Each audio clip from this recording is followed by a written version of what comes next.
E aí, galera, como é que vocês estão? Tudo bem? Aqui a gente começa mais um Conexão Universitária e nós estamos no episódio número 39. Então, se você está acompanhando a gente pelo devocional escrito, é o mesmo devocional número 39. E se você está acompanhando a gente pelo devocional do aplicativo, é o mesmo devocional que nós lançamos na segunda-feira. Então, se eu fosse você, não ficaria de fora e participaria junto aqui conosco desse episódio que eu tenho certeza que vai abençoar a sua vida. Pessoal, algumas coisas antes da gente começar, eu queria te lembrar que se você ainda não conhece o nosso aplicativo, a você entrar na sua loja aí de apps do seu celular e baixar o nosso aplicativo que é gratuito. Coloca lá Pão Diário Universitários e baixa o nosso app que eu tenho certeza que vai abençoar a sua vida. E a gente tem conteúdos tanto aqui do Ministério como também dos nossos parceiros, da BC2, dos Cristãos na Ciência, da Yes né, do Christian Vision, do The Bible Project, do Parábolas Geek, da Escola do Discípulo. Então, se eu fosse você, não ficaria de fora e baixaria logo o nosso aplicativo. E também, se você ainda não conhece o nosso Instagram, segue a gente lá, @Pão Diário Universitários, e fica por dentro de todas as novidades aqui do Ministério. Pessoal, sou eu mais uma vez que estou aqui, João Reck, trabalho aqui no Pão Diário, literalmente estou me formando, estou no 10º período já de psicologia na PUC do Paraná, sou membro da Alcance Curitiba, minha igreja local, minha casa, sou casado com a Renata há 3 meses, incríveis 3 meses, e estou aqui para mais uma conversa com vocês que eu tenho certeza que vai abençoar a vida de muita gente. E hoje, galera, eu tenho a honra de ter aqui comigo duas pessoas incríveis que irão falar um pouquinho a respeito do nosso tema, que é a respeito de racismo, o tema do nosso devocional de hoje. E eu gostaria que eles se apresentassem um pouquinho aqui para a gente. Primeiro, Jacira, é um prazer ter você aqui conosco, seja muito bem-vinda. Olá, gente, um prazer estar aqui com vocês. Obrigada, João, pelo convite. Eu sou a Jacira Monteiro, sou autora do livro O Estigma da Cor, que fala sobre o racismo a partir de uma perspectiva bíblica, a partir de uma perspectiva teológica mesmo. Faço pós-graduação em um programa interdisciplinar em Educação, Arte e História da Cultura na Universidade Presbiteriana Mackenzie. Também faço pós-graduação em Teologia Bíblica e Exegética do Novo Testamento pela Faculdade Cidade Viva. E é isso. Vai ser muito bom falar sobre essa temática tão importante aqui com vocês. E estando aqui à mesa com o João e com o Caio. Espero que vocês gostem. Demais, demais, Jacira. É um prazer imenso ter você aqui conosco. E temos aqui também o Caio, que é um parceiro nosso já de longa data aqui no Pão Diário Universitário, escritor voluntário aqui do Pão Diário também. Então, Caio, é um prazer ter você de novo aqui, irmão. Seja muito bem-vindo. João, muito prazer, muito obrigado pelo convite. Muito feliz de estar aqui com você, com a Jacira. E, bem, meu nome é Caio, eu não sou autor de nenhum livro, e eu sou estudante de Direito, estou aí no final do curso, no último ano, e muito feliz de estar falando de um tema que é muito importante, tanto sobre o viés legal, quanto sobre o viés congregacional e doutrinário. Acho que é um tema que não pode ser deixado de lado, e fico muito feliz em saber que ele tem sido tratado por pessoas sérias, como a gente sabe que a Jacira é. Então, obrigado pelo convite, obrigado pela oportunidade, e espero que seja um papo muito legal. Vai ser top, vai ser top. Prazer imenso ter vocês aqui, gente. Então, bora para o nosso tema, então, racismo. É incrível a gente parar para pensar que ainda é importante falar sobre o assunto, mesmo depois de tantos anos de luta a respeito de um tratamento, né, igualitário a respeito de todas as raças, etnias, e ainda é necessário falar sobre o assunto. E ainda é tão relevante assim como o Caio trouxe para o ambiente eclesiástico, o ambiente de igreja. E eu queria pedir para que a Jacira nos desse uma introdução, né, ao contexto histórico do racismo. Então, Jacira, fique à vontade, por favor. Então, essa temática é importante porque quando a gente olha a história do Brasil, nós tivemos quase 400 anos de escravatura das pessoas negras. As pessoas dizem que escravidão sempre existiu, e é verdade. Nas sociedades antigas, nas sociedades primitivas, a escravidão sempre existiu. Mas essa escravidão não se deu da mesma forma que a escravidão moderna. A escravidão antiga, ela se dava por perca de guerras, mesmo na Bíblia, quando a gente vê sobre escravidão, tem a ver com alguém que pegou emprestado algo e não devolveu, dinheiro, alguma coisa nessa natureza, perca de guerras, e se tornava escrava de outra pessoa, se tornava propriedade no sentido de que você deve a alguém, mas você não tem como pagar, e aí você serve a essa pessoa. Essa era a escravidão primitiva. A escravidão moderna, há um elemento maior, e é aí que vem a questão da gente ter atenção e não colocar como se fossem equivalentes, porque não são. A escravidão moderna, ela tem o elemento racial que é colocado para colocar umas pessoas como inferiores. Então, a escravidão moderna, isso é a escravidão europeia que eu falo, dos séculos 16, 17, 18, ela vai nascer a partir de uma justificativa, né, que vai ser feita dizendo que as pessoas africanas, elas foram criadas por Deus, né, para a escravatura. Elas foram criadas para serem subservientes. Então, essa é uma das razões por que nós, enquanto igreja, devemos nos preocupar com isso, porque foram utilizadas perspectivas teológicas para a justificativa dessa escravidão, o que não tem base bíblica, mas foi usado base bíblica para isso, a gente vai conversar sobre isso. Mas também foi utilizado a pseudociência também para poder justificar isso, né? Estudos como cranometria, que dizia que o crânio das pessoas negras, africanas, elas eram formatadas de forma a não pensar, a não agir, e elas foram feitas simplesmente para servir, para seguir ordens. Então, durante todo o período da escravidão, as pessoas, elas foram violentadas, elas apanhavam, elas trabalhavam, não tinham o retorno financeiro para isso, durante quase 400 anos. A gente está gravando isso sexta-feira, 12 de maio. Amanhã, 13 de maio, vai completar mais um ano da abolição da escravatura. E a gente tem aí, a partir de amanhã, 135 anos de abolição da escravatura. Quer dizer, muitas pessoas não gostam muito de matemática, mas é uma matemática muito fácil, muito básica, né? Nós tivemos quase 400 anos de escravidão e estamos completando amanhã 135 anos de abolição. Então, tivemos mais tempo de escravatura no Brasil do que tempo de abolição da escravatura. É uma realidade muito recente e muito presente ainda na sociedade, porque quando houve a abolição da escravatura, não houve nenhum planejamento de reintegralização desses ex-escravizados na sociedade brasileira. E aí eles ficaram ao léu, ficaram às margens. Então, quando a gente olha as desigualdades do nosso país, do Brasil, ele é um país extremamente desigual, racialmente também, né, onde as pessoas mais negras estão em condições de subserviência, em empregos menos remunerados, em condições mais escassas, em condições mais difíceis. Então, por que a gente precisa falar sobre o racismo? Porque a gente tem esse contexto histórico da realidade brasileira, de escravidão extremamente recente, de uma abolição irresponsável e que não integralizou as pessoas, que desemboca nessa desigualdade social, racial, que está na sociedade. Então, a gente precisa conscientizar as pessoas, primeiro, que as pessoas negras não são de nenhuma forma subservientes, não somos uma subcidadania, que os direitos devem ser respeitados e deve ser garantido isso, né? Por isso que o direito é tão importante também nessa questão. Mas também é uma questão de ideologia. Foi uma ideologia racista que surgiu durante 400 anos. E ideologia não sai de uma hora para outra, né?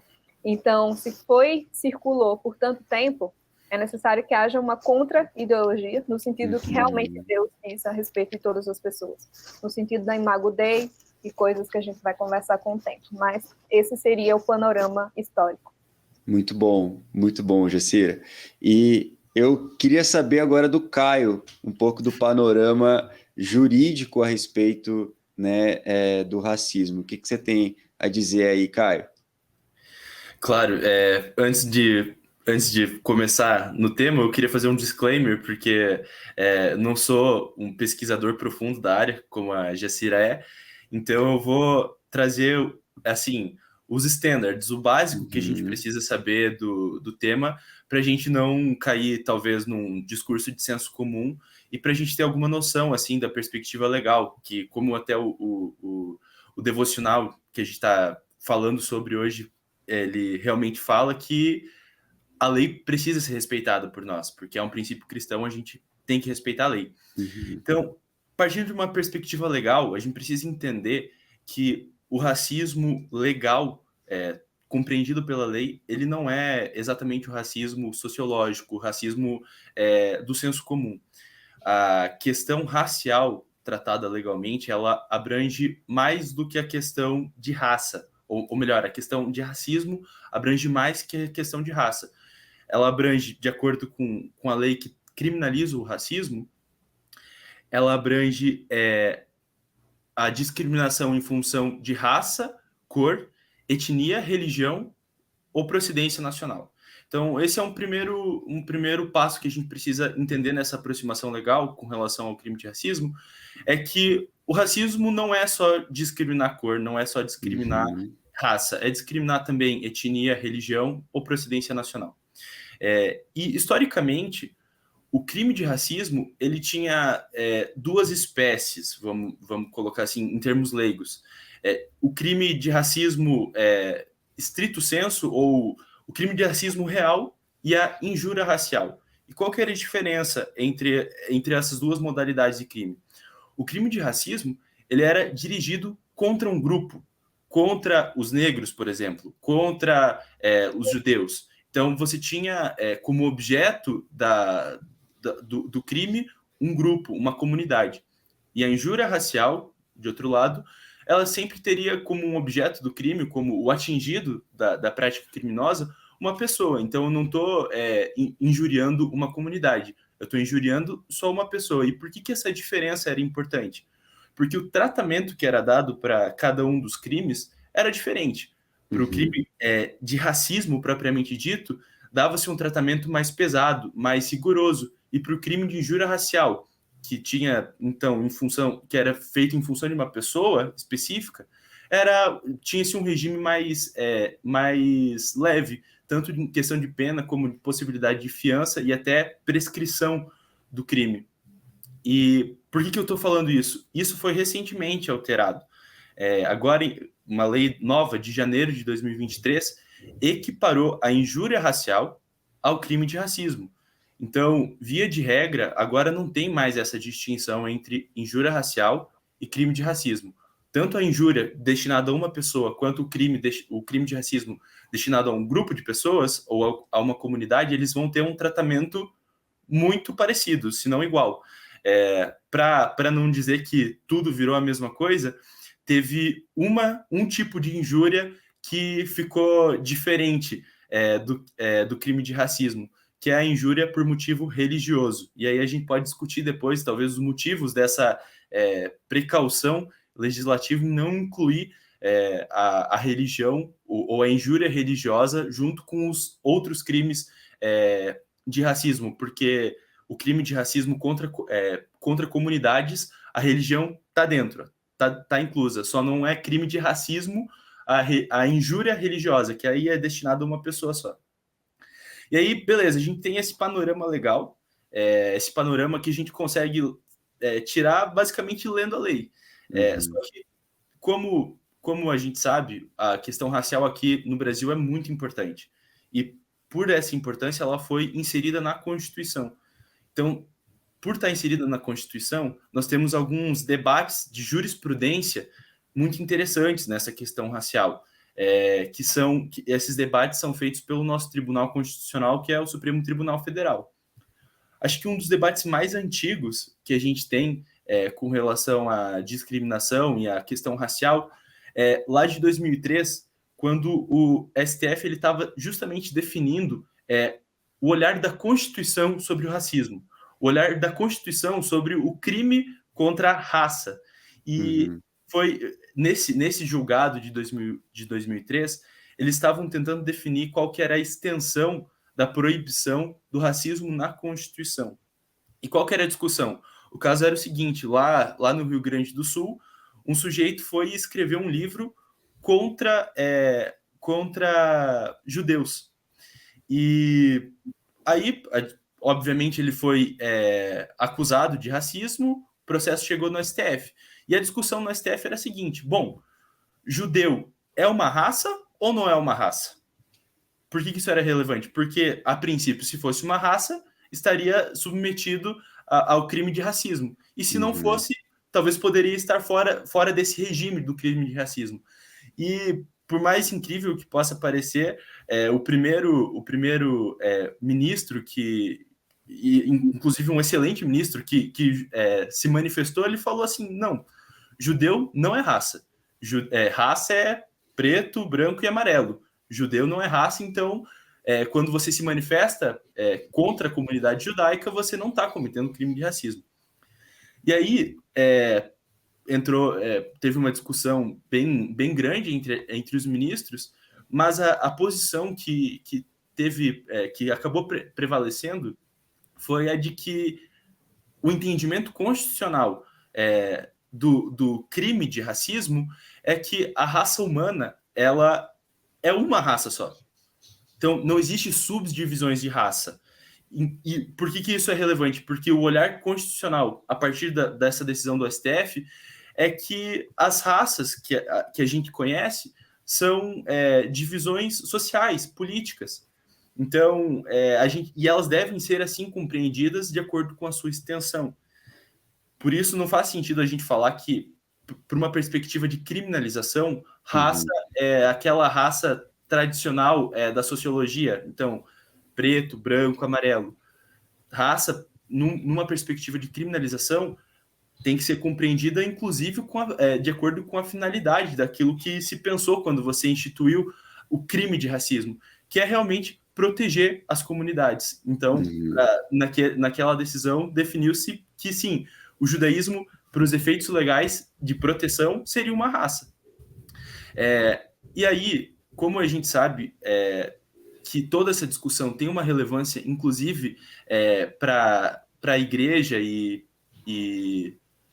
para o corpo de Cristo, e pensando também que o crime de racismo, dentro do texto legal, ele envolve discriminação por religião, eu achei interessante trazer uma segunda discussão que envolve liberdade de expressão e racismo, porque hoje em dia a gente sabe, né, tem gente que defende tudo, tem gente que defende que liberdade de expressão deve ser absoluta, que eu posso falar o que eu quiser sem nenhuma consequência, mas um julgado interessante agora de 2016, mais recente, do STF, ele definiu os limites da liberdade de expressão religiosa, do proselitismo, ou seja, de a gente tentar convencer as outras pessoas a vir para a nossa religião, em face das outras religiões.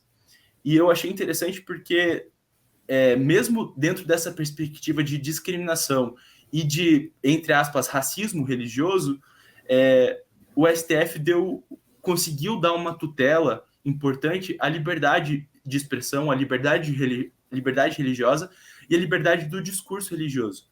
Basicamente, o que ficou definido nessa decisão do STF é que sim, a gente pode pregar o evangelho ou pregar qualquer religião que a gente seja praticante, desde que a gente não o faça com um discurso de ódio. E aí partindo dessa premissa, eu acho que a gente precisa entender o racismo dentro dessa perspectiva, como um crime e uma postura de ódio. E a partir dessa premissa do porquê que ela não pode ser aceita, claro, dentro de uma perspectiva legal, mas também dentro de uma perspectiva moral, dentro de uma perspectiva cristã. Os debates, então, com relação a racismo, discriminação, são muito vivos na jurisprudência. Cada dia você tem alguma coisa nova. Recentemente, o STF equiparou os crimes de homofobia e transfobia ao crime de racismo. Então, você vê que o crime de racismo ele tem sido quase que um hub de proteção da dignidade da pessoa humana contra crimes de discriminação, contra discursos de ódio, mas talvez assim, principalmente nessas questões de discriminação sexual para o alívio de uma grande parcela da igreja, tem se garantido e tem sempre se referido nessas decisões à liberdade de expressão religiosa, desde que feita sem discurso de ódio. Então, eu acredito que esse seja um panorama suficiente para a gente conseguir aprofundar a discussão. E eu sei que eu falei muita informação aqui sem citar referência, sem citar informação.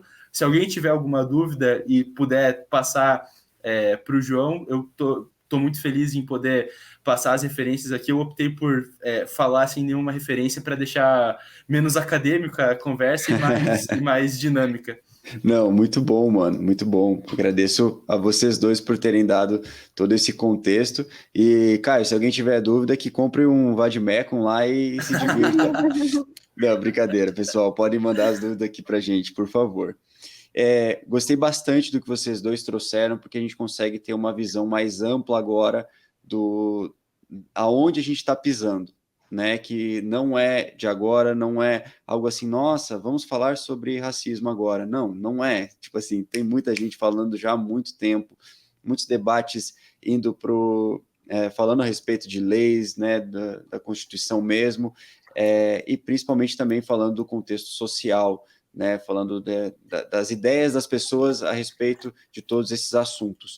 E para a gente começar a falar a respeito disso, né, a partir do que vocês já trouxeram, eu queria perguntar, e aí, Caio, por que você acha que o tema do racismo ele ainda deve ser uma pauta, e eu não digo até ser debatida, mas ser trazida para a nossa sociedade e para as nossas igrejas? Então, por que a gente deve falar sobre o assunto?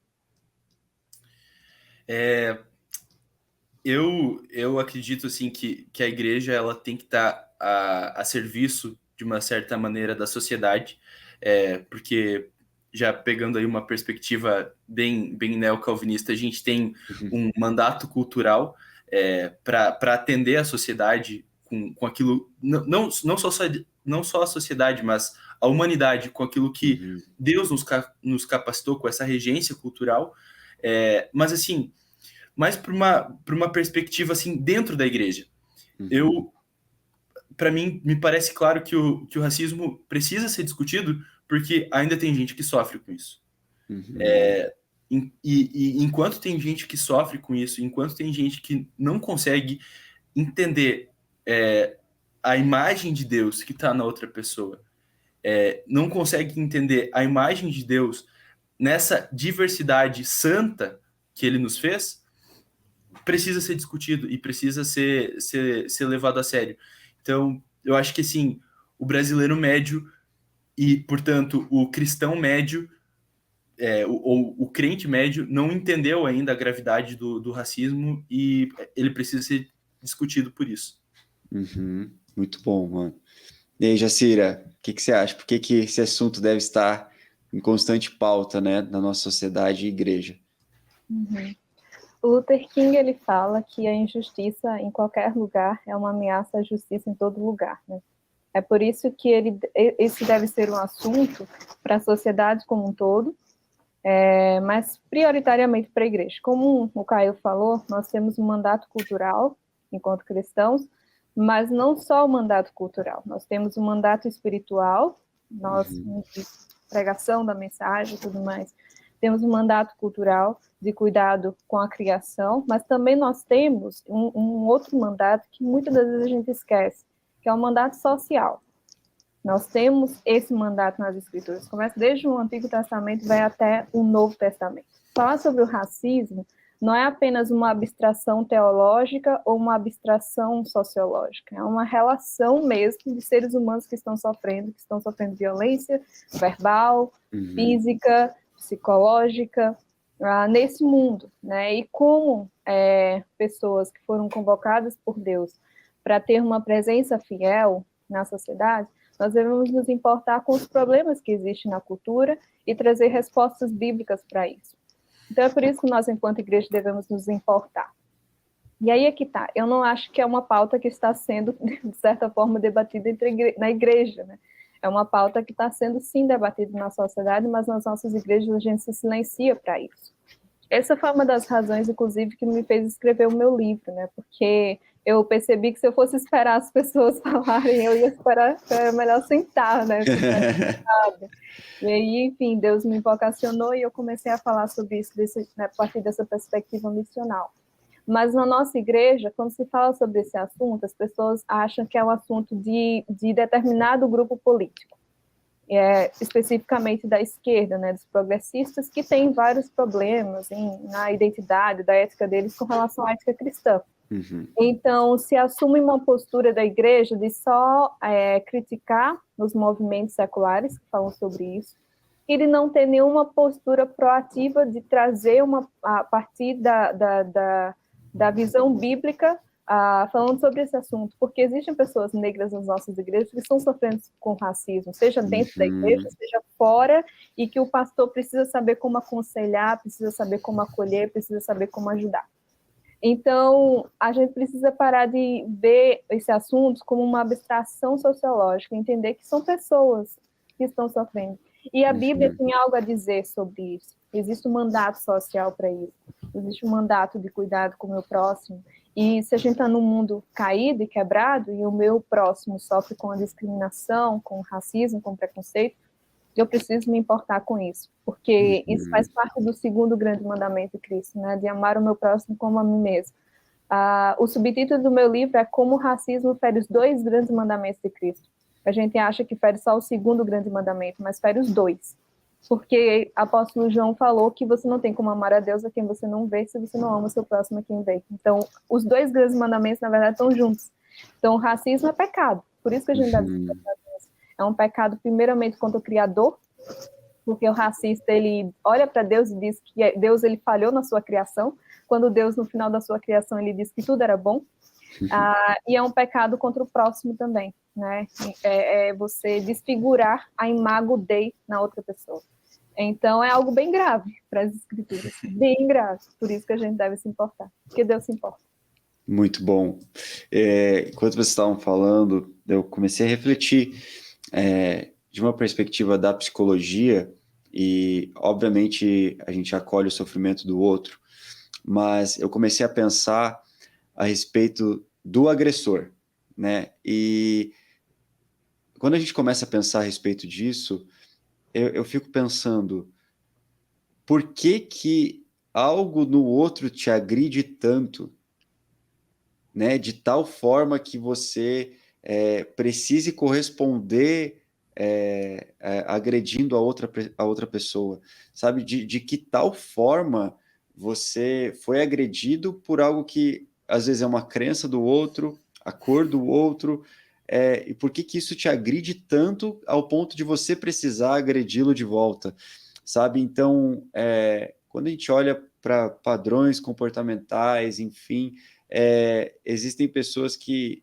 de fato aprenderam a pensar daquela forma no ambiente familiar, aprenderam a ser de fato daquela maneira, e é impossível eu não lembrar de um filme que se chama American Axis History, né, que é a outra história americana, que fala a respeito do racismo voltado para os judeus, né, num grupo de skinheads. É um filme maravilhoso, então se você está ouvindo a gente e nunca viu, é um filme incrível nessa questão de tudo que a gente está falando, e você percebe as formulações do ator principal crescendo esse ódio, né, contra os judeus, mas ou contra os negros. Você olha assim e fala assim, cara, como assim? Tipo, quando a gente começa a pensar numa perspectiva de comunidade, de sociedade, você fica assim, cara, como que algo no outro, uma crença do outro me agride tanto ao ponto de que o agressor precise de fato agredir essa pessoa por sua crença, cor ou enfim. Então, eu gostei bastante do que vocês falaram, porque, de fato, a gente precisa estar trazendo o assunto na mesa de volta, porque existe gente sofrendo com isso. Existe discriminação, existe pessoas sendo colocadas, né, para baixo. Eu já tive pacientes na clínica reclamando a respeito do assunto. Então, é um sofrimento que não deveria existir, se a gente for parar para pensar. Que, poxa, a gente vive hoje num mundo globalizado, né, com acesso à informação, acesso a leituras, então não deveria existir em tese, né? Por isso que eu falei no início, a gente não precisaria, em tese, falar sobre o assunto, porque não deveria existir racismo. E aí eu começo a pensar, assim como vocês falaram de mandato cultural, né? Eu sempre vou me lembrar daí de William Wilberforce, né? Da forma como o Senhor o chamou, como ele tentou ir para o ministério. John Wesley foi lá e deu um peteleco na orelha dele e falou assim, cara, você não pode matar seu chamado aí no parlamento inglês, sendo que ele foi um dos responsáveis pela abolição da escravatura lá na Inglaterra. Então, eu olho para isso e sim, nós precisamos nos posicionar como igreja a respeito do assunto. Talvez nem todos de nós seremos como William Wilberforce, mas o pouco que nós conseguirmos fazer é para a glória de Deus. Então, gostei muito do que vocês falaram. E como a gente está falando numa perspectiva da palavra de Deus, daquilo que Deus pensa a respeito disso, eu queria te perguntar, Jacira, e aí, quando a gente olha para a palavra de Deus, para a Bíblia, nós vemos um Deus que trata de forma diferente raças, etnias, tribos. O que você acha? Então, não, né? Pelo contrário. A gente vê Deus, primeiro, ele quem cria todas as raças, todas as tribos e nações, e no final da criação, lá em Gênesis, ele diz que tudo ficou muito bom. Então, se alguém acha que há algum aspecto da criação de Deus é ruim, a pessoa está indo de encontro diretamente ao que o Senhor falou, né? E tem que se resolver com Deus. Já não é complicado. E aí, quando a gente vai olhar por toda a Bíblia, até a Nova Jerusalém, diz que a Nova Jerusalém está congregando, Cristo congrega em si, né, povos de todas as línguas, raças, tribos e nações. Né? A gente vê que Cristo ele derruba a parede de inimizade que existia entre os judeus e gregos e os gentios, por isso que nós, inclusive, como gentios, estamos aí congregados em Cristo Jesus. Nós vemos várias passagens que falam que Deus não faz exceção de pessoas, é uma passagem que é repetida no Antigo e no Novo Testamento. Nós vemos essa diversidade que o Senhor cria, né? O problema é que nós, enquanto seres humanos, a gente não sabe lidar com a alteridade, com a diversidade, porque... E aí eu já vou puxar a outra pergunta, desculpa. Mas não, por favor. Porque nós, enquanto seres humanos, nós temos essa questão do orgulho. A gente não sabe lidar com a alteridade, a gente não sabe lidar com o diferente, por causa do orgulho, por causa do pecado. Então, o racismo, ele vem dessa coisa, de você se orgulhar muito de si mesmo. O amor excessivo a si mesmo pode levar ao desprezo do outro. Então, o Lewis fala sobre isso no livro dele, Cristianismo Puro e Simples, que esse livro não é nada simples, na verdade. No trecho do livro, ele fala sobre isso. E ele fala que o orgulho é a galinha que choca todos os outros pecados. Né? Timothy Keller também repete isso, o Agostinho de Hipona, que nós temos toda uma tradição cristã que fala sobre isso. E aí o Lewis, nesse trecho que ele vai falar sobre orgulho, ele cita que quando nós, enquanto seres humanos, a gente quer viver a parte de Deus, nós vivemos a partir desse autocentrismo, desse orgulho. E aí ele fala que a escravidão vem a partir do orgulho. Eu acho bem interessante que ele vai citar várias coisas, e aí ele cita a escravidão. Então, como a gente falou, né, a escravidão vem com esse legado para o racismo, né, o racismo das pessoas negras, né, o racismo antinegro. Temos vários racismos, mas o racismo antinegro que eu estou falando nesse momento. Então, o orgulho é a galinha que choca todos os outros pecados, né? Então, nós não sabemos lidar com a alteridade. Enquanto Deus, ele cria a alteridade, e ele cria para mostrar a sua própria glória, a sua própria criatividade, né? Olha que legal, estou morando agora em São Paulo, né? E é bem legal isso, porque eu gosto muito de cultura, por isso que eu estou fazendo esse mestrado em História da Cultura também. E aí eu ando pelas ruas, eu vejo um japonês, eu vejo uma pessoa de traço europeu, eu vejo um africano. E isso é tão legal, porque realmente redunda em glória ao Senhor, né? Porque Deus que fez essas pessoas com seus traços diferentes para a glória dele. Agora, nós, enquanto seres humanos, por causa do orgulho de querer sempre estar no nosso grupo, com pessoas pertencentes a nós, por isso, essas polarizações, a gente só quer reafirmar o que a gente pensa, reafirmar as pessoas que são parecidas conosco, por causa desse orgulho que leva, enfim, ao nacionalismo e a querer matar outra pessoa porque a gente quer que o nosso grupo sobreviva. Sim. E o outro seja liberado. Então, a gente não sabe lidar com a alteridade, a gente não sabe lidar com o que Deus criou. E nisso a gente se centra na cadeira assim, da criação e julga Deus, né, dizendo que Deus ele errou na sua criação. É bem soberbo da nossa parte, né? Mas a gente não percebe, mas essa coisa que a gente faz, né? Olhando teologicamente. Quando a gente olha para a Bíblia e a gente não vê que Deus ele faz essa acepção, né? Que seria esse racismo, essa discriminação. Muito bom, Jacira. Muito, muito bom. Para se meter com Deus, né? Inverter os papéis aí do banco, o banco do juiz, trocar é complicado, né? Complicado. E aí, Caio, o que você acha, mano? Quando a gente olha para a palavra de Deus aí, né? Deus, ele trata de forma diferente?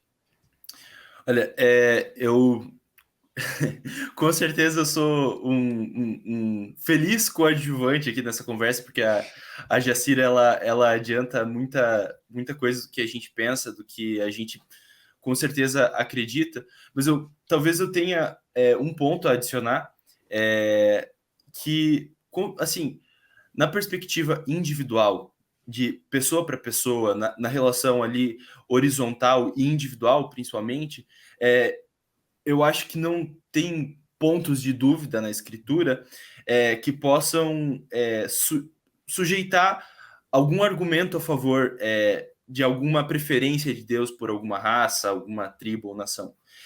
Agora, quando a gente olha da perspectiva de tribo, de raça, de nação, talvez a gente precise de um olhar da revelação completa para entender, sem nenhuma dúvida, aquilo que Deus realmente quer e aquilo que Deus realmente pensa. Porque a gente basicamente abre a Bíblia ali depois da criação, a partir da história de Abraão, com Deus escolhendo um povo. Uhum. Deus escolhe um povo, e assim, a escolha de Deus é de um povo em detrimento de outros. Agora, isso pode significar alguma preferência ou algum argumento para o racismo? Para mim é claro que não, sob duas perspectivas, já desde o Antigo Testamento, mas também a partir do Novo Testamento. Para mim é claro que não pode sujeitar algum argumento racista, essa escolha de Deus por um povo, porque a escolha de Deus do povo de Israel é para que ele seja luz para os outros povos. Uhum. Então, o povo de Israel não foi escolhido porque ele era mais alto, mais baixo, porque ele era mais claro, mais negro, porque ele era mais assim ou mais assado. Deus escolheu o povo de Israel, ponto, na soberania dele. Mas essa escolha ela tinha uma finalidade. Israel deveria ser uma luz para as outras nações. E agora, se Israel entendeu esse mandato social, esse mandato cultural, esse mandato espiritual que ali ele tinha recebido, é um ponto de interrogação e nos parece que não, mesmo porque o povo de Israel cresceu com esse orgulho nacionalista que a gente vê muitas vezes durante a escritura e que, cara, Paulo tem que combater esse orgulho com Pedro. Assim, é uma questão cultural muito forte ali no povo de Israel. Mas, assim, isso poderia talvez suscitar alguma dúvida se a gente não tivesse revelação completa. E eu digo isso com um amparo na Bíblia, porque até Jesus, a compreensão dos israelitas era de que o reino dos céus viria para se estabelecer politicamente na Terra. Uhum. Então, o nacionalismo era muito forte. Nunca foi a pretensão de Deus, e a revelação completa nos dá essa ciência. Mas, assim, com a revelação de Cristo, tem aquele cumprimento lá da bênção que era destinada a Abraão, que em ti serão benditos todos os povos da terra. Uhum. Todos os povos da terra. Então, essa revelação completa nos dá uma dimensão perfeita daquilo que Deus tem para as nações, daquilo que Deus tem para as diferentes tribos, daquilo que Deus tem para os diferentes povos. E aí a gente enfrenta alguns textos bíblicos que poderiam talvez achar algum calcanhar de Aquiles para quem quer achar pelo em ovo na Bíblia. Por exemplo, 1 Pedro, capítulo 2, versículo 9, que fala, em algumas traduções, que nós somos raça eleita. Mas então tem uma raça eleita? Não tem uma raça eleita. A compreensão que a gente tem que ter, e até algumas traduções entendem isso melhor por uma semântica do termo raça atual, que não é raça, é povo, é nação. Uhum. E a melhor compreensão, a meu ver, é que nós, cristãos, somos um povo de povos. Nós somos um só povo, sim, mas a nossa identificação, a nossa etnia, ela não é representada por uma cor, ela não é representada por uma língua, ela não é representada por algum estigma cultural, ela é representada, ou deveria ser representada, pelo amor, que é a oração sacerdotal de Cristo.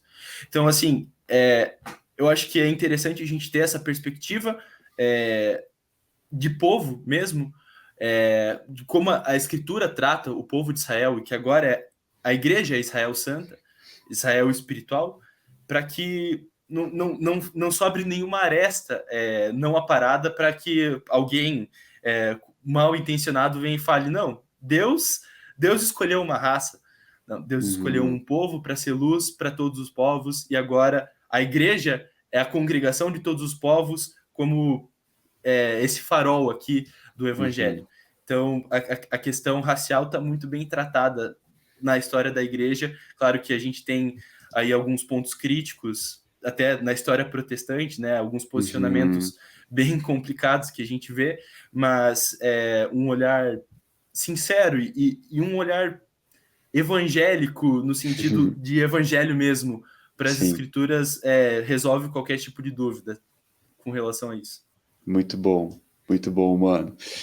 Enquanto vocês estavam falando, eu gosto de pensar que Deus ele quer para si um povo, mas ao mesmo tempo é uma família, né? E o que mais me constrange quando eu olho para as Escrituras não é nenhum texto que fala a respeito de povos, tribos, né, e nações, mas é quando, por exemplo, Jonatas, ele acaba falecendo e ele deixou um filho chamado Mefibosete, e Davi manda, né, os seus soldados, enfim, os seus servos irem atrás de algum descendente, né, de Saul, se ele estava vivo ainda, algum descendente de Saul, e ele encontra Mefibosete, filho de Jonatas, que era aleijado, e ele fala assim, ao invés de querer matar, né, Mefibosete, e ainda mais sendo aleijado, né, da forma como era tratado no Antigo Testamento, né, essa pessoa ela era isolada, ela era deixada de lado mesmo, ela não tinha prestígio nenhum. Davi vai lá e fala assim, você vai comer na minha mesa agora, você vai habitar na minha casa. Então, quando eu olho para as Escrituras e vejo o amor de Deus, até mesmo no Velho Testamento, sendo manifestado ao outro, ao diferente, e Davi não seria julgado, provavelmente, aí, na minha opinião, sendo colocado no meio, se ele mandasse matar Mefibosete para, de fato, exterminar toda a família de Saul ali, mas ele se coloca nesse lugar de querer colocar Mefibosete sentado na mesa dele, e é o mesmo que Cristo vai fazer com os pecadores, se assentando à mesa deles, tendo tempo com eles.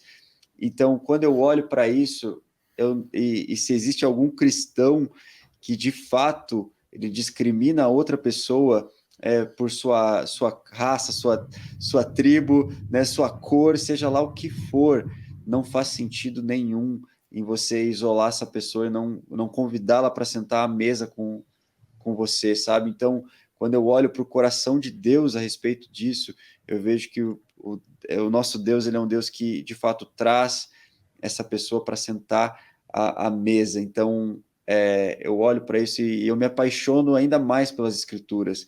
Claro que existem coisas claras a respeito de posições que nós devemos tomar em relação a questões pessoais, só que, de qualquer forma, essa discriminação não nos é opcional, nós devemos amar essas pessoas. Então, falando até mesmo de um contexto de opção sexual, as Escrituras são claras, mas nem por isso a gente vai ser agressivo, muito pelo contrário, nós iremos amar e oferecer essa mesa para essas pessoas. E eu gostaria de saber de vocês, a Jacira já falou um pouco a respeito do orgulho, mas eu queria te perguntar, Jacira, qual que deve ser então a nossa postura como cristãos na sociedade no combate ao racismo? Nós devemos levantar uma bandeira, agredir todo mundo, nós devemos ficar aqui no nosso banquinho sentadinho na nossa igreja com os nossos amigos fechadinhos. Qual que deve ser a nossa postura perante isso? uma postura de se importar verdadeiramente com as pessoas que estão sofrendo mesmo. Isso significa que nossos pastores, eles podem pregar sobre isso, de púlpito mesmo. Existem várias passagens bíblicas que dão margem para falar sobre essa questão, como a gente já veio falando durante todo esse podcast, desde Gênesis, Apocalipse, nós temos várias passagens. É necessário que nos ambientes formativos cristãos se coloque esse assunto, porque é um assunto concernente à ética cristã, à teologia pública também, então seminários, faculdades de teologia deveriam ter na matéria de ética cristã a questão de aborto, questão de homossexualidade, questão de racismo também, porque é um problema da nossa sociedade atual, porque a gente tem que entender os contextos, né? Paulo diz que a gente precisa ler os tempos, né? Jesus próprio falou isso, para a gente ler os tempos. Então, a gente está vivendo um tempo em que a globalização está fazendo com que todo mundo fique junto, pessoas diferentes convivendo juntos, e isso vem essa questão do racismo, né? Cada um a partir do orgulho nacional, orgulho racial e étnico, tratando o outro de forma que não convém. Então, nós, enquanto igreja, nós precisamos trazer, à luz da Bíblia, a forma correta de tratamento ao próximo a partir desse mandato social, conversar sobre isso, acolher as pessoas que estão passando por isso, né? Psicologia é uma coisa muito importante, psicólogo, porque o racismo, ele mexe mesmo com a cabeça da pessoa, a pessoa pode se auto-estigmatizar e, enfim, carregar um peso muito grande. As nossas igrejas, elas precisam ser ambientes acolhedores, né, para as pessoas que estão em sofrimento. Existem vários outros pontos também que a gente poderia tocar, mas que não vai dar muito para explorar, mas um deles, por exemplo, é conhecer o que é racismo, estudar sobre isso. Muita gente não sabe o básico sobre isso, e aí fica muito difícil de combater o racismo se você não sabe o que é o racismo. Mas no meu livro, O Estigma da Cor, eu faço um apêndice de combate ao racismo, realmente dicas práticas de combate ao racismo. Aí eu divido tanto em esfera individual, o que você pode fazer, e quanto em esfera comunitária, né? O que a igreja pode fazer para ter um ambiente mais harmônico, né? Não sei se posso fazer propaganda aqui, mas por favor. Meu livro está tendo a segunda edição agora, pela editora Thomas Nelson. Inicialmente foi feita pela editora Quitanda, que é uma editora aqui de São Paulo, também cristã, mas agora vai sair pela Thomas Nelson, inclusive vai ter o lançamento dia 24 de maio, lá na Livraria Fradique, se você for de São Paulo, e você ouvir, se esse podcast sair antes do dia 24, você está convidado. E você pode adquiri-lo pela Amazon, né? Colocando o Estigma da Cor, você consegue achar e pode comprar aí para você ler. Eu espero que abençoe a sua vida. Então, Top demais, muito bom, Jacira. E aí, Caio, qual que você acha que deve ser a nossa postura em relação ao racismo? Eu acho que sim, a gente precisa atacar o problema na fonte dele. É um consenso aqui, o orgulho talvez seja a principal raiz, e talvez o remédio para o orgulho é o evangelho. Talvez não, com certeza o remédio ele é o evangelho, porque o evangelho, ele parte de duas premissas. Tudo que tem de bom em nós vem da mesma fonte, que é a imagem de Deus, que é a graça comum que Deus derrama sobre nós. E tudo que vem de ruim, a gente tem igual também. Todo mundo é depravado igualzinho. A partir disso, não sobra espaço para orgulho, porque se no bom todo mundo é igual e no ruim também o que a gente precisa? A gente precisa do amor de Cristo, a gente precisa da graça de Jesus. Então, talvez uma pregação sincera do evangelho ajude a resolver muita coisa. Como Paulo fala lá para os hebreus, talvez a nossa estatura, né, de igreja cristã brasileira já mereceria talvez um alimento mais sólido, mas se a gente está precisando do alimento básico, se a gente está precisando do leite, então a gente tem que voltar ao básico, ao amor ao próximo, à humildade. E para isso especificamente, tem um livro que eu acho que é sensacional, e assim, você lê em 40 minutos, que é Ego Transformado. Não fala sobre racismo, não é um tópico do livro, mas assim, ele esmaga teu orgulho, que se um racista compreender a mensagem, ele vai começar o dia dele orando por aquele quem ele atacava. Então, talvez esse seja o principal. E, assim, eu acho que precisa ser discutido, aí, como a Gessira comentou, na academia, na teologia, nas igrejas, os approaches missiológicos que a gente vai dar para essa pauta, porque além daquilo que a gente tem que tratar dentro da igreja, tem muita coisa que a gente precisa tratar fora. Então, a gente precisa entender qual que é o papel da igreja na sociedade. Enfim, a gente precisa entender como que a igreja vai atuar. Se é por meio de ação social, se é por meio de evangelismo, se é entendendo a missão como integral, se é entendendo o evangelho como foco e a partir dela, a partir do evangelho, o exercício das outras funções da igreja. Enfim, eu acho que o debate é válido, é um problema e a gente precisa enfrentar. Muito bom, mano. Eu vou falar só uma coisa, só para depois não falarem que eu passei pano para você, tá, Caio? É uma divergência teológica aí da galera em saber quem escreveu o Hebreus aí, tá bom? Eu vi que você falou que foi Paulo que escreveu. Eu falei assim, Paulo. Eu não vou botar minha mão no fogo por ninguém, entendeu? Então eu já tô falando aqui, ó, não é um consenso. Foi força do hábito, desculpa. Relaxa, fica tranquilo, mano. E pessoal, muito alinhado que vocês trouxeram, além, obviamente, de indicar o livro da Jacira, O Estigma da Cor, esse livro aqui chamado Contra a Cultura, do David Platt, é um livro muito bom.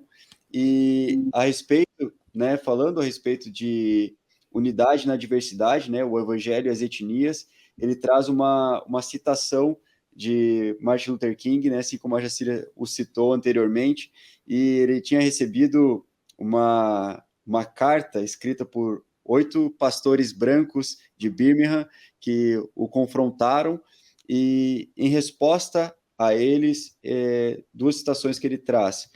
Em meio às injustiças flagrantes infligidas ao negro, vejo igrejas brancas se omitirem, contentando-se meramente em proferir irrelevâncias piedosas e trivialidades farisaicas. Em meio à luta gigantesca pela libertação do nosso país da injustiça racial e econômica, ouvi tantos pastores dizerem: o evangelho não se preocupa com essas questões sociais. Houve um tempo em que a igreja tinha muito poder. Foi nessa época que os primeiros cristãos se regozijavam quando eram considerados dignos de sofrer pelo que acreditavam. Naqueles dias, as ideias e os princípios da opinião popular, ela era o termostato que transformava os costumes da sociedade. Então, a igreja não era simplesmente o termômetro que registrava essas ideias, mas era o termostato que transformava os costumes da sociedade. Então, isso traz de volta às nossas mãos essa responsabilidade de falarmos sobre o assunto e nos posicionarmos de uma maneira amigável, de uma maneira amorosa com o outro, mas que confronte essa realidade. Eu gosto muito da forma como o Tim Keller ele trata a respeito do assunto, que nós não nos conformamos simplesmente por nos conformarmos na sociedade, mas nós tomamos a forma para que nós confrontemos em amor, sabe? Então, eu gosto muito disso.